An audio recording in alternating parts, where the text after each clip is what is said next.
Bonjour, Shabbat Shalom.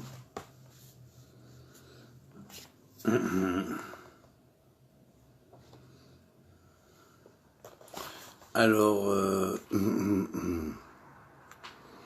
nous allons aborder le thème d'un fameux livre qui a vu le jour depuis quelques années, l'ADN juif. ADN juif. Ouais. Alors bien évidemment, ce livre écrit par une certaine Chazarael, c'est pas Raël, c'est Chazarael, eh bien, on voit une préface, disons, avec une prescription que met le Rav Dinovitch ici, hein, dans lequel on trouve énormément de choses que j'avais écrites dans un article qui est paru bien avant, déjà dans un premier de mes livres qui avait été édité, même si c'est à compte d'auteur et diffusé un petit peu ici en Israël, notamment à Jérusalem et un petit peu en France. Alors, bien sûr, tout le thème tourne autour d'un thème essentiel, c'est le rapport entre les chromosomes et les lettres. Hein. Et puis, si on va à la page 67, qu'il y en ait une qui traite 67-68, et puis, bien sûr, l'ensemble de mon livre, La Kabbale de la Torah, reine des sciences, traite de ce sujet, de la génétique et de son rapport avec l'ADN humain. Et là, il ne s'agit pas d'ADN juif, j'ai traité de l'ADN humain. Seulement, ça a pris une tournure différente. Alors bien sûr, une tournure qui peut tourner au racisme dans certains cas, et c'est pas comme ça, c'est pas le message que la Torah veut transmettre. Le message de la Torah est universel. Et la Torah n'est pas qu'historique, elle a une portée historique, certes, mais d'abord et avant tout, elle a fait, avant tout, un rapport qui est symbolique. J'ai expliqué dans mon dernier cours, du reste, sur le rapport qui pouvait y avoir entre certains versets de la Torah ou certains thèmes que l'on trouvait dans les fameuses chroniques sumériennes, dont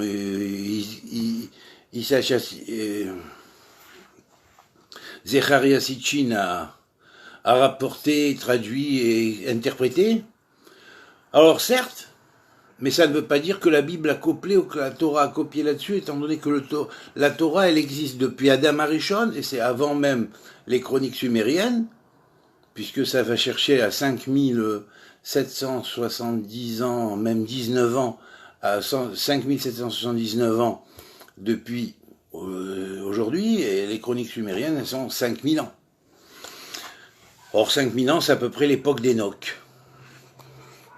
On comprend qu'il y ait eu certaines rivalités et disputes, on pourrait dire, entre certains Anunnaki, hein, et puis des grands de la Terre qui étaient là à s'opposer à cette domination que certains Anunnaki un peu trop, disons,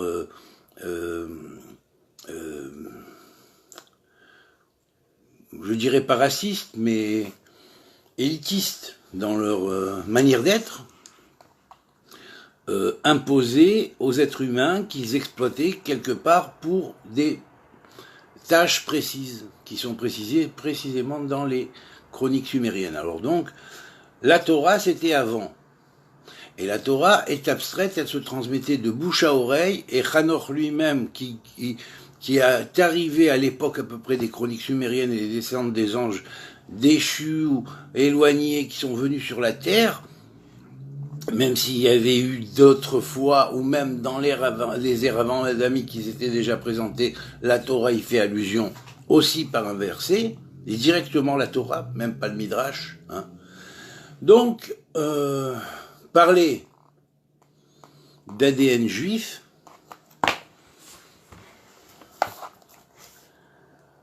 c'est... Oh, je dis pas c'est raciste, mais presque, voilà. Alors voilà, donc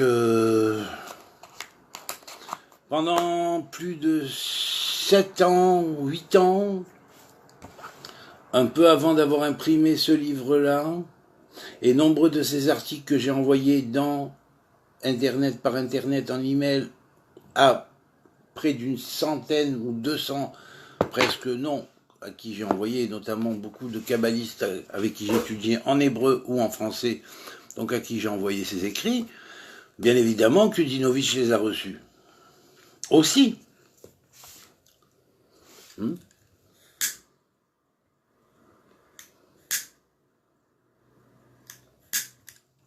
Il y a des thèmes, là, qui sont traités et qui ont été détournés de leur objectif global et universel, en ce qui concerne l'ADN. Humain, je précise. J'ai énormément écrit sur la question et je retrouve par-ci, par-ça, amené avec une autre manière, dans cet écrit, avec l'approbation du Rav Dinovitch, en début du livre, je dirais aux pages 9, hein. Et bien sûr, un gargarisement comme quoi c'est une de ses élèves qui a découvert cette chose-là fondamentale, et vous connaissez comment il fait, et qu'il joue avec les mots, et comment il appuie sur les mots, bref.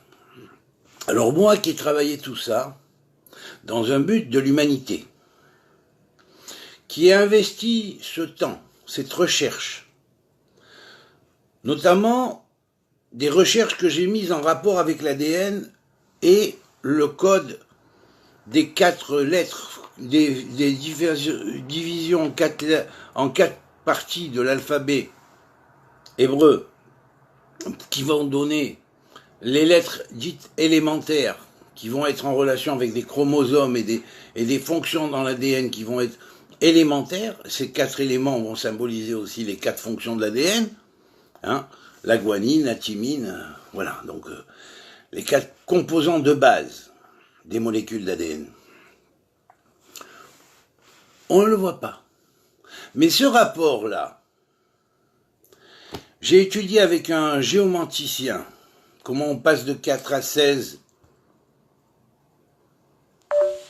et ensuite comment on passe de 16 à 64. Il y avait une clé qui travaillait dessus depuis plus de 20 ans, du rapport entre la géomancie terrestre, qui est une science qui est devenue divinatoire, mais qui à l'origine était une des sciences de l'intériorité des lettres, et du reste j'ai écrit énormément là-dessus, et je peux vous montrer plus ou moins comme ça, hein. Voilà. Vous voyez là, tout ça par exemple, c'est tout ça. Ce sont des petits fascicules sur les lettres intérieures. Vous voyez ? Alors bien évidemment, ce gros livre-là,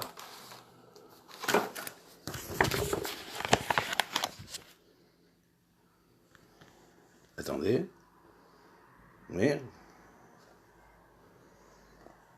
c'est tout le développement de ce qu'on appelle l'ADN. Je vais vous dire, sur chaque page, on en fait un livre entier.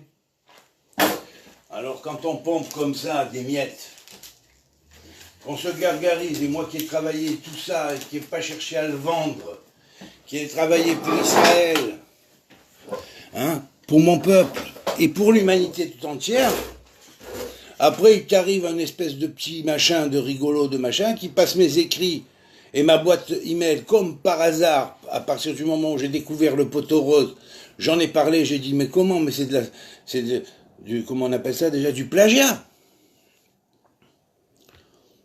Eh ben non. Je me suis fait piéger mon email, c'est-à-dire mon email a sauté, j'arrivais plus à rentrer dedans, pendant 3 jours. Au 3e jour, j'arrive, 2 livres entiers en français et en hébreu, de textes que j'envoyais à tout un groupe de kabbalistes, et d'amis qui sont versés dans l'ésotérisme et qui aiment l'ésotérisme. Près d'une centaine à 200 personnes. en me disant qu'il y en a qui sont moins connus qui étaient moins connus par moi, mais il y avait presque une centaine que je connais, avec qui j'ai déjà parlé. Tout ça, tous ces écrits-là, avec lesquels je pouvais faire 2 livres de 350 à 400, de 450 pages au moins, chacun, en hébreu et un en français, a disparu de ma boîte email. Tous les emails qui étaient conservés, où j'avais ces emails-là de communication avec les gens, où des fois ils posaient une question et je leur répondais, tout ça a disparu. Ben ça, je vais vous dire une chose. Moi, j'ai fait tous les Shem Shamaïm. Ça, après quelques années d'études de certains thèmes, et puis d'autres découvertes qui sont totalement personnelles à elle, en sachant ou ne sachant pas qu'on lui a fait passer ses écrits, en disant de qui ils étaient ou en ne disant pas de qui ils étaient, ça j'en sais rien, il faudrait qu'il jure sur la Torah. Hein, à ce moment-là, on pourra, mais moi je suis prêt à jurer sur la Torah. Ben là, je vais vous dire une chose, elle-même elle avait été gênée. Parce qu'au début, quand je lui ai donné je l'ai appelé, qu'on m'a prêté son livre, j'ai regardé un petit peu comme ça, j'ai dit, oh, c'est vrai, on m'a dit, les gens qui me l'ont offert m'ont dit, tu sais, elle écrit beaucoup de choses, on dirait qu'il y a des trucs à toi dedans, on dirait qu'il y a... Alors, ils m'ont dit ça naïvement, ils n'ont pas voulu me monter contre la personne, mais j'ai dit, ben, je vais l'appeler, elle me dit, essayez de faire quelque chose ensemble, elle est intéressante. Ben, j'ai discuté avec elle pendant presque 3 heures au téléphone. Elle avait l'air vachement gênée sur certaines questions que j'ai posées concernant son livre. Elle n'arrivait pas trop à répondre. Ben, c'est normal quand on copie. Je dis pas surtout, bien évidemment. Mais quand on copie sur certains thèmes, qui sont des thèmes qu'on ne peut recevoir que dans certaines conditions, et qu'on ne les a pas reçus dans ces conditions-là, ben, on ne sait pas quoi répondre. Parce qu'on ne sait pas ce qu'il y a derrière. Bon, là, derrière, j'ai du costaud. Hein, voilà. Alors, bon, ben, je le dis, je m'en fous, je ne vais pas les poursuivre, c'est pas grave. Ils ont pris des miettes, qui restent avec leurs miettes, et qui continuent à faire les petits moineaux de quartier, hein, c'est tout. Mais le reste, ils l'auront pas, de toute façon. Ça, alors là, je dis, je veillerai à ce qu'ils ne l'aient jamais. Voilà. Tant qu'ils n'auront pas fait de chouva, au moins. Hein, c'est-à-dire demander pardon, parce que c'est quand même un dommage. Le Pirkei Avot dit, on n'a pas le droit de faire une chose comme ça. Et quand on étudie la Torah et qu'on est un maître en Torah, on essaye minimum de ne pas faire du plagiat ou de ne pas détourner les choses. Voilà. En reprenant des thèmes à son profit, au profit d'une de ses élèves. Maintenant, j'en sais rien s'il touche des achousim là-dessus, hein, peut-être qu'il touche des pourcentages, je ne sais pas, hein, après tout. Donc, c'est pas à moi de le voir, c'est pas à moi, il y en a un qui a vu là-haut. Et j'ai déposé devant lui déjà, voilà, c'est tout. Voilà. Comment ma boîte email, comme par hasard, 2-3 jours après que je parle avec cette personne, qui me dit, mais comment tu mets un truc comme ça sur Rav Zinovitch? J'ai dit, mais, j'ai dit, mais oui, c'est normal. Alors, voilà, qu'est-ce qui est arrivé? La boîte email a sauté. Bon, ben. Faut croire que parmi ses potes d'Ashdod, il a des bons copains qui sont hackers, hein, et qui rentrent dans les comptes. Des gens, mais c'est pas grave. Alors voilà, bon, ben ça c'était pour juste mettre une mise au point là-dessus. Hein. Et là où je dis que c'est traître d'avoir appelé un livre comme ça, parce qu'elle aurait fait avec ses propres matériaux, et uniquement ses propres matériaux, sans dire j'ai puisé chez les kabbalistes et machin, tu parles, bien sûr, hein, mais elle parle pas, elle dit pas les noms des kabbalistes, où elle a puisé ça. Néanmoins, hein, si elle avait fait avec ses propres matériaux, bon, on dit, bon,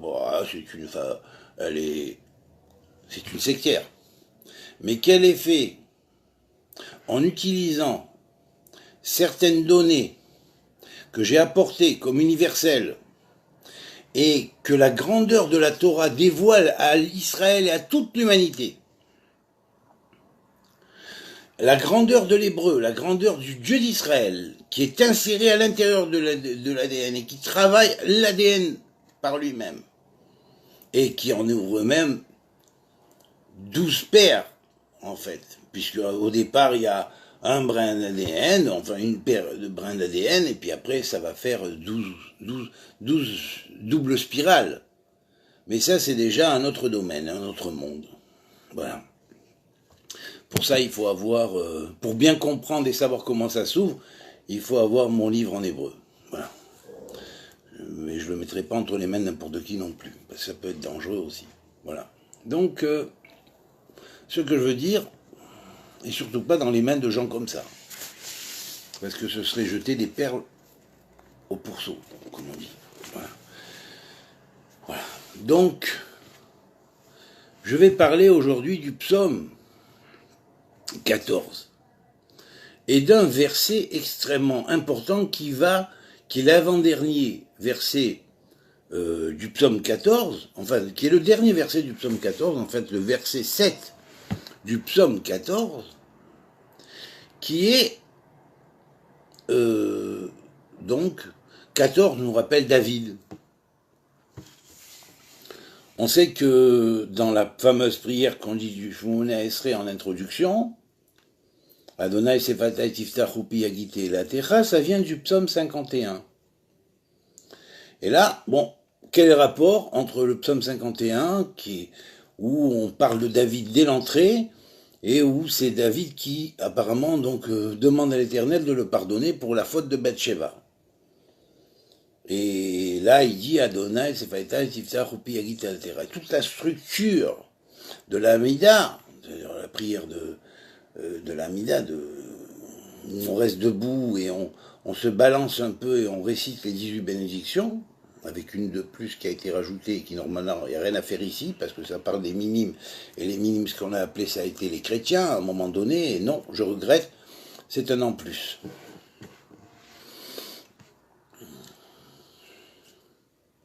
C'est un an plus. Voilà. Du reste, Daniafé avait fait une conférence là-dessus sur Acadème, et il avait bien expliqué, et personne n'a contesté. Parmi tous les rabbins qui étaient peut-être même dans cette conférence, et qui ont vu que, bon, effectivement, ça avait été un peu trop loin avec cette histoire, quoi. Voilà. Donc, je ne vais pas rappeler la conférence, vous cherchez Daniafé, et vous cherchez la conférence de Daniafé sur Acadème. Néanmoins, ce que je vais dire, c'est que dans ce psaume-là, qui est la clé de la prière, en fait, finalement, la clé même de la Semichut Geulalit Tfila, c'est-à-dire de l'assemblage de la prière avec la délivrance, qui est la clé du psaume où on croyait David coupable avec la faute de Bathsheba, mais en fait, Bathsheba lui appartenait, non pas dans le monde d'illusion dans lequel nous sommes, mais dans le monde réel, d'avant la chute adamique. On voit que dans ce psaume 51, qui est, quand on résume en deux lettres, la lettre qui fait 50 et la lettre qui fait 1, nous avons la terminale à Na. Na qui est l'expression qu'on utilise précisément pour la prière. On le voit au travers de Moshe qui, pour guérir Myriam, a demandé El Na Refana La. Donc, mon Dieu, je t'en supplie, Na veut dire supplication, je t'en supplie, je te demande par supplication de la guérir. C'est ce que Moshe avait demandé à Hachem. Or, Na est un terme typique clé de la prière qui est le fondement de la vie en spirale de l'homme. Voyez mon cours sur la prière. Et la relation, lorsqu'on écrit le nom de Adam en entier, c'est-à-dire en lettres pleines, on va regarder que, à part les lettres d'Adam, nous avons les lettres de Mitpalel, qui sont en plus, qui veut dire est un priant, il prie. Et donc, le thème de la prière est fondamental à la vie de l'homme et à sa survie et sa continuité de vie, et même à son évolution en spirale dans la spirale de la vie. Alors, bien évidemment, ici dans ce psaume, l'allusion au nombre 51 qui est Na, nous n'allons pas le trouver dans le nombre du psaume, mais les deux psaumes sont connectés néanmoins, c'est-à-dire que nous allons le trouver dans le nombre de ses lettres. il y a effectivement 51 lettres, 50 plus une lettre, et il y a 13 mots, qui est la clé de la miséricorde, puisque le 13 est le Ahava, c'est-à-dire l'amour, et en même temps le symbole même des 13 attributs de miséricorde. Alors bien évidemment, nous avons ici une infrastructure qui est fantastique. D'abord, les lettres, par leur nombre 51, vont inclure des sphirotes avec les 4 éléments. Au centre, l'élément appelé éther, ou 5e élément, ou élément lointain, élément de restructuration, et enfin, un en plus qui est la lettre centrale, qui va être finale, le lamed ici final. Donc nous avons 5 arbres syphérotiques, 1, 2, 3, 4 au milieu, et 5 ici. 50 lettres, mises dans les 5 arbres séphirotiques, à peu près comme dans Shema Israël, Hashem Elokeinu, Hashem Echad, et Baruch Shem Kevod Malchuto Leolam Vaed, ou dans les noms des 12 tribus, où il y a aussi 49 lettres, avec le Yud de Benyamin, le deuxième Noud, ça fait 50 lettres. Évidemment, on a 5 arbres séphirotiques remplis aussi, donc ça va de parallèle avec cela. Vous voyez, c'est un petit peu génétique ce que je vous donne là, hein, aussi, quelque part. Et puis 14, c'est David, donc ça veut dire pour ouvrir le Malchut à la prière, le royaume à la prière, ben il faut croire qu'il faut se connecter comme ça et de cette manière, être en unité avec l'ensemble du reste du monde, et en même temps, on va mettre ici 1, 2, 3, 4, 5, 6, 7, 8, 9, 10, 11, 12 et 13, la grand Yud, qui en fait est la lettre du milieu. On pourrait dire 1, 2, 3, 4, 5, 6, 7. Comme il y a 7 versets, ça marche très bien, justement. Et en plus, 8, 9, 10, 11, 12, 13. Et nous avons ici les lettres anagrammiques de ce verset. Alors, quel est le verset maintenant? Le verset est le suivant. Donc, c'est le 7e verset du psaume 14. Hein, et dans lequel il y a 13 mots et dans lequel il y a 51 lettres. Nous avons Miten Mitzion Yeshuat Israël Beshuv Adonai Shevut Amo Yagel Yaakov Ismach Israël. Alors ça veut dire quoi? Qui donnera depuis Tzion le salut d'Israël. Or, Tzion, en valeur numérique, ça fait 156. Je ferai encore une autre remarque pour dire que ce verset-là, dans l'ordre des versets des psaumes, c'est le 156e verset depuis le début des psaumes. 156 qui nous rappelle le nombre correspondant à Yosef. Alors nous avons la relation de Yosef par le mot de Tzion, par le 150e verset depuis le début des psaumes. Ça nous rappelle Yosef et ça nous rappelle Tzion, puisque Tzion fait 156 comme Yosef. Or Yosef, c'est aussi Yosef et Mashiach ben Yosef, dans une préfiguration qui, bien que sortie de David, va s'appeler Yeshua ben Yosef, dont nous allons trouver ici le nom particulièrement, ici exactement de cette manière. Elle est parfaitement suivie. Alors regardez. Mi Yiten Mitzion Yeshu. Ah, ça c'est comme on l'a divisé sans le Nun. On l'a enlevé, pardon, le Aïn. Ouais, comme si on avait voulu le rendre aveugle parce qu'il a dit regarde la poutre qui est dans ton œil, le chercher la paille dans l'œil de ton voisin. Alors, et ça n'a pas plu à certains comités en place à l'époque, et donc on a fait une conspiration qui était politique au lieu de religieuse, en fait. Pas du tout religieuse. Hein. Alors ensuite, Yeshurat, vous voyez, Alors Red, ça nous rappelle bien sûr les 28 ans qu'il y a dans le premier livre de Matthieu. Matthieu, c'est ma taille. Hein. Quand est-ce que hein, eh bien Matthieu, qui est un terme de temps, contient 28 chapitres. Et c'est pas pour rien, c'est quand même le double de 14 qui est 28, pardon. Et alors Yeshuat, Israël. Et Yeshuat, il dit immédiatement Israël. Et n'oublions pas que Israël s'appelle aussi Yeshurun, et on le trouve dans le pectoral du prêtre, où c'est Abraham, Yitzhak, Yaakov, Shifté Israël, Yeshurun. Et donc on rajoute ces lettres-là, hein, et on obtient 72 lettres qui est le Shema Meforash. Vous voyez, donc le nom en 72 lettres, avec quand on va rajouter le nombre des tribus d'Israël, de Réhouven jusqu'à Benjamin, eh bien nous allons trouver 49 lettres, plus Abraham, Yitzhak, Yaakov, Shifté, Yeshurun. Eh bien là, on va avoir l'allusion, donc le rapport entre Yeshurun qui symbolise l'unité d'Israël, et bon on l'a là ici. Yeshu, le temps de Israël. Voilà, c'est ça la véritable Géoula. Ok, alors on continue maintenant. Beshuv Adonai, quand l'Éternel reviendra. Hein, alors on pourrait parler d'un double retour quelque part. Hein, Beshuv Hashem,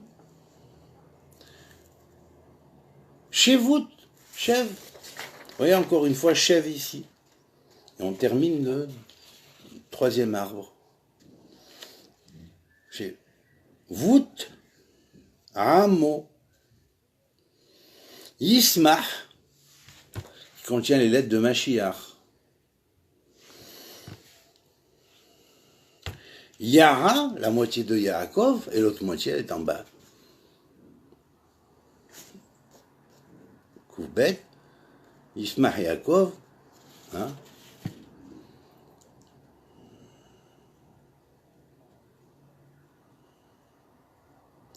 Yismach Israël. Yismach Israël, chez vous. Voilà. Et on a donc, je redis le verset, Mi'iten Mitzion, Yeshuat Israël, Beshuv Adonai, Shevut Amo, Yagel Yaakov, Yismach Israël. Ça, c'est la véritable paix avec l'univers, avec le monde, avec même les antisémites, qui deviendront tous, on pourrait dire presque des sémites, quelque part, ou des prosémites. Pourquoi? Parce que la graine de l'antisémitisme aura été extirpée. Et il ne faut pas la semer non plus, cette graine de l'antisémitisme. Certains la sèment. La sèment, la bésème et la trisème. Voilà. La bisème et la trisème. Voilà. Alors, bien sûr, ça ne sert à rien d'ouvrir la bouche au diable. Il suffit de savoir qu'on est à la fin des temps, qu'il faut des hommes de bonne volonté pour faire la paix sur la terre et pour rayer finalement les erreurs d'antan qui ont été dues au sectarisme religieux qu'il y a eu finalement dans toutes les branches de la religion, que ce soit chrétienne, musulmane ou juive. Hein. Il y a eu des crises intérieures qui ont fait que les gens ils se sont livré bataille aussi beaucoup par mécompréhension, et à cause de cette mécompréhension, ils ont été utilisés par des fois des gens qui ont semé encore plus la haine entre les uns et les autres. C'est tout. Voilà, et Dieu veut la paix, donc il est à nous de la faire. On a la clé ici. Hein. Je répète, Mi'iten Mitzion, Yeshuat Israël, Beshuv Adonai Shevut Amo, Yagel Yaakov, Yismach Israël. Je précise que Yagel, qui contient les mêmes lettres que Gil, qui veut dire le temps, l'âge, hein, eh bien, Yagel Yaakov, qui veut dire il exultera, mais en même temps, il se dévoilera quelque part en exultant. Yaakov, Yismach Israël, et le Mashiach d'Israël sera dévoilé. Eh bien, Yagel Yaakov, Yismach Israël, ben Yagel, ça fait 43, qui est la valeur numérique de Luz, qui est l'os de la résurrection. Voilà, alors, la résurrection. Depuis la résurrection de l'État d'Israël, déjà, la majorité de, disons, des obédiences chrétiennes sont devenues aimantes d'Israël. Beaucoup de gens parmi les chrétiens évangélistes notamment aident pour l'État d'Israël à se recréer, puisque depuis qu'il a été résurrectionné en 1948, eh bien, on l'aide afin qu'il puisse prospérer. Hein, il y a une grande part de nos frères chrétiens qui est apportée pour cela, et puis il y a ici en Israël aussi beaucoup d'Arabes qui sont pour la paix, qui en ont marre, et qui en ont marre de toutes ces polémiques de mosquées, d'églises et de synagogues. Voilà, bon, donc je conclurai en redisant encore une fois, l'ADN juif, il n'y a pas d'ADN juif, il y a un ADN adamique, d'Adam, universel. Que ce soit passé par les Bnei Israël, par les Hébreux, par la langue hébraïque, par ses propriétés mystiques et révélées, par les Bnei Israël et par les Juifs par la suite, pour être révélé et transmis à l'humanité, pour étendre la conscience de l'humanité, c'est une chose. Mais c'est de l'ADN universel et pas de l'ADN juif. Voilà. Et puis, si vous le désirez, vous pouvez me commander par mon adresse PayPal, si vous voulez, ce livre qui est excellent, hein, La Kabbale de la Torah, Reine des Sciences, qui est absolument excellent, ou mon livre de Gog et Magog. En me demandant l'adresse, je vous fournirai l'adresse de PayPal et vous versez 30 € pour chaque volume que vous voulez. Et donc je vous l'envoie au domicile auquel vous me demandez de l'envoyer. Voilà. Alors bon, chaque semaine je ferai des envois. Donc il est temps pour moi quand même de recevoir un petit peu par rapport à tout ce que j'ai donné pendant des années. Il y en a qui font des livres au bout d'1 an, 2 ans, 3 ans, 4 ans de grappillage à droite à gauche. Moi, j'ai travaillé toute ma vie pour rien pratiquement recevoir les Shem Shamaïm. Et maintenant, si j'ai besoin, c'est uniquement pour pouvoir étendre et pouvoir imprimer ce que je n'avais pas les moyens d'imprimer et diffuser ce que je n'ai pas eu les moyens de diffuser. Voilà, c'est tout. Que Dieu vous bénisse, je vous laisse juge, faites comme vous voulez. Si vous voulez commander, c'est un bien à la fois de commander pour lire, pour étudier pour vous. C'est profond, c'est pas Tintin hein, que vous allez lire, hein, mais vous allez avoir un bon matériel en main de formation. Voilà. Et après ça, on ne pourra plus vous raconter. Voilà.